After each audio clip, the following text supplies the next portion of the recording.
திமுக ஆட்சியில் அறிவிக்கப்பட்ட திட்டங்கள் மட்டுமல்லாமல் அறிவிக்கப்படாத திட்டங்களையும் செயல்படுத்தி வருவதாக அமைச்சர் சேகர் பாபு தெரிவித்துள்ளார்.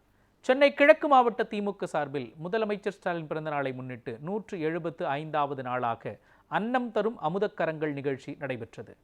இந்து சமய அறநிலையத்துறை அமைச்சர் சேகர் பாபு மற்றும் மீன்வளத்துறை அமைச்சர் அனிதா ராதாகிருஷ்ணன் கலந்து கொண்டு ஏழை மக்களுக்கு காலை உணவு வழங்கினர்.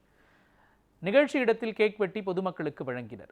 இதைத் தொடர்ந்து செய்தியாளர்களுக்கு பேட்டியளித்த அமைச்சர் அறிவிக்கப்பட்ட திட்டங்கள் மட்டுமல்லாமல் அறிவிக்கப்படாத திட்டங்களையும் திமுக அரசு மக்களின் தேவைகளுக்கு ஏற்ப செயல்படுத்தி வருவதாக தெரிவித்தார். ஒரு ஆட்சி ஏற்பட்டவுடன் ஒட்டுமொத்தமாக அனைத்து திட்டங்களையும் ஒரே நாளில் அறிவித்துவிட்டு செயல்படுத்த முடியாது.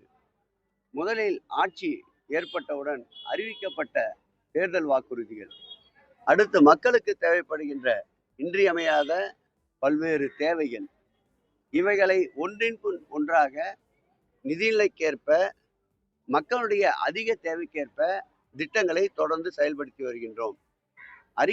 தேர்தல் அறிக்கையில் அறிவிக்கப்பட்ட திட்டங்கள் ஒருபுறம் என்றாலும், அறிவிப்பில் இல்லாத மக்களுடைய தேவைகளுக்காக அவ்வப்போது இது போன்று பல்வேறு புதிய திட்டங்களை அறிவித்திருக்கின்றோம்.